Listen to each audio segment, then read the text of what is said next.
kita juga menghimpun data, Bu, sebagai wartawan. Tapi saya pikir Ibu juga orang yang awam dengan informasi, karena Ibu jauh-jauh hari datang ke sini, kemudian juga duduk di sini sebagai protes. Berdasarkan data yang dihimpun, Prabowo Gibran memperoleh 96.303.601 suara, Anies Baswedan Muhaimin meraih 40.971.726 suara, dan Ganjar Mahfud 27.041.508 suara. Ini tinggal ditetapkan saja, Bu.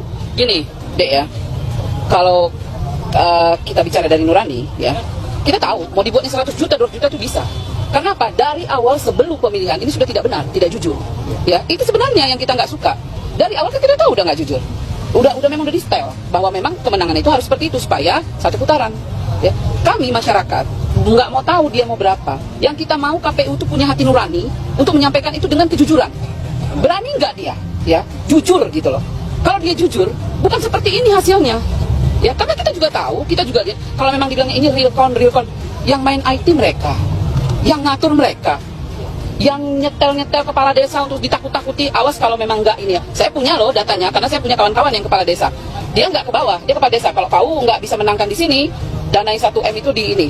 Dia ancam-ancam. ASN, saya termasuk yang mengadukan ASN di Sumatera, di Medan, yang udah diapain guru, lapor ke Bawaslu. Tapi Bawaslu cuma bilang begini, akan kita protes, kami terima. Apa itu gitu? Tapi kalau memang misalnya, oke, ini pesta demokrasi. Kalau Jokowi dan kroninya jujur, ya, untuk 02 jujur, kita nggak masalah kalau menang. Siapapun yang menang, kalau dengan kejujuran, kita nggak masalah. Bu, sebentar ya. Ukuran kejujuran menurut Ibu apa sih? Ukuran kejujuran yang pertama, dari awal pemilihan udah jelas dia nggak jujur dengan bisa menaikkan Gibran yang jelas-jelas sudah menyalahi aturan, ya, yang usianya nggak tapi dirubah. Itu jujur nggak? Menurut adik ya.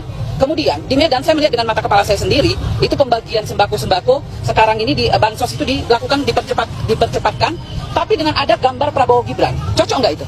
Alasannya itu APBN, tapi bansos. Tapi kenapa dilakukan percepatan menjelang di Januari? Kenapa tidak dan pakai warna biru? Dan Jokowi juga bagi-bagi. Cocok nggak? Terus presiden, kalau dia memang sebenarnya presiden yang baik, ketika dia mau menaikkan keluarganya, ya, dia nggak bisa dong mempromosikan anak dia. Kenapa? Dia seorang pimpinan negara. Kalau dia pribadi silahkan gitu loh. Kalau mau pribadi cutilah. Terus kenapa mereka nggak cuti-cuti waktu kemarin itu, sehingga bisa menekan orang-orang pemerintah. Dek, sekarang gini lah, kamu wartawan ya. Saya tahu, kamu harus bicara sesuai yang ini. Saya bukan orang bodoh yang bisa dibodoh-bodohin dengan yang kayak gitu. Udah tahu gitu. Sekarang gini, masyarakat ini udah tahu sama tahu. Semua udah tahu, nggak usah lagi. Ibu begini-begini, saya bukan orang kampung-kampung. Maaf aja. Jadi istilahnya udah ngerti lah saya gitu. Udah tahu saya apa yang gini. Sekarang ini kita harusnya Jokowi itu turun. Ya, Jokowi itu harus lengser, itu aja. Baru ini selesai. Kroni-kroninya itu bukalah mata hatinya. Biarlah Allah yang ini menunjukkan celakanya mereka dan kebohongan mereka. Ibu tahu posisi saya sebagai wartawan, maka Ibu juga tahu juga bahwa saya harus menyampaikan pertanyaan yang mana ini mewakili opini, pandangan, dan keyakinan dari pihak yang berseberangan dengan Ibu. Silakan. Mereka mengatakan, Bu, termasuk tadi orasi di sebelah, Ibu juga lihat kan, mereka mengatakan bahwa apa yang Ibu lakukan di sini adalah sebagai bentuk kekecewaan dan nggak legowo aja, karena calon yang Ibu dukung nggak menang. Oh, salah seperti itu. Saya kemari bukan atas nama Anies atau atas nama Ganjar, tapi kita merasa sebagai rakyat demokrasi kita sudah diperkosa. Ya, demokrasi kita sudah dihancurkan. Kita tidak lagi punya demokrasi yang real. Saya kan udah bilang dari tadi, kalau Prabowo menang dengan yang sejujurnya, saya nggak pernah peduli siapapun yang jadi presiden, asal yang presiden itu baik, bisa memberi kemakmuran buat rakyat, bisa adil, dan tidak dinasti seperti ini gitu loh. Ini dipaksakan gitu, dan aneh menurut saya gitu. Ada yang seperti ini, kita kan mengikuti terus perkembangannya. Bu, ini kan setelah nanti ditetapkan, kalaupun memang malam hari ini, akan ada 3 hari waktu nanti untuk mengajukan perselisihan hasil pemilihan umum, PHPU, ataupun sengketa pemilu lah.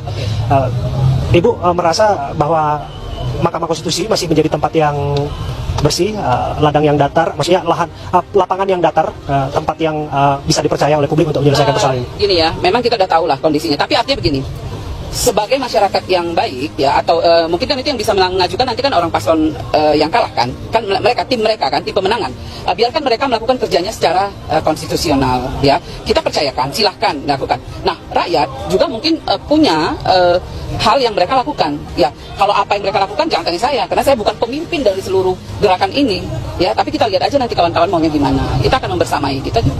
Saya menanya Ibu karena Ibu adalah warga negara yang punya hak untuk bersuara. Betul. Karena Ibu punya hak konstitusional yang dijamin oleh undang-undang, merdeka berpendapat dan bersuara. Dan apa yang Ibu sampaikan saya hargai dan kami hormati. Terima kasih ya Bu atas komitmen. Tapi satu hal saya harus sampaikan, Bu. Saya khawatir kalau keluarga di kampung di Medan atau kemudian keluarga yang ada mungkin di sekitar Jakarta nggak khawatir keadaan Ibu malam-malam sampai di sini. Oh enggak lah, biasalah. Kalau kita itu memang mau mati ya mati, dimanapun bisa. Nggak ada. Kalau itu enggak deh. Apa yang saya takutkan? Saya nggak pernah takut kecuali pada Allah. Itu aja. Pertanyaan itu sebagai bentuk perhatian kami, Bu. Oke, sip. Saya justru senang Oke. kayak gini. Ya, oke. Bu, makasih ya. Tapi hati-hati ya, Bu ya. Semoga nanti semuanya berjalan aman dan tertib, Bu. Amin, makasih. Ya, Bu. Karena kami tidak sekali berada dalam pesta demokrasi 5 tahun dan mengawalnya 2019 silam. Saya pun ikut kok. Kami ada di ini, Bu. Kami ada di Bawaslu. Kejar juga kan? Itu betul. Dan ya di sana ada juga gesekan. Semoga di sini tidak. Semoga di sini tidak. Itu harapan kita bersama dan tertib. Terima kasih ya, Bu ya. Nanti ya betul, Pak. Saya orang Medan, tepatnya di Sidamanik, Pak. Oke. Terima kasih, Pak.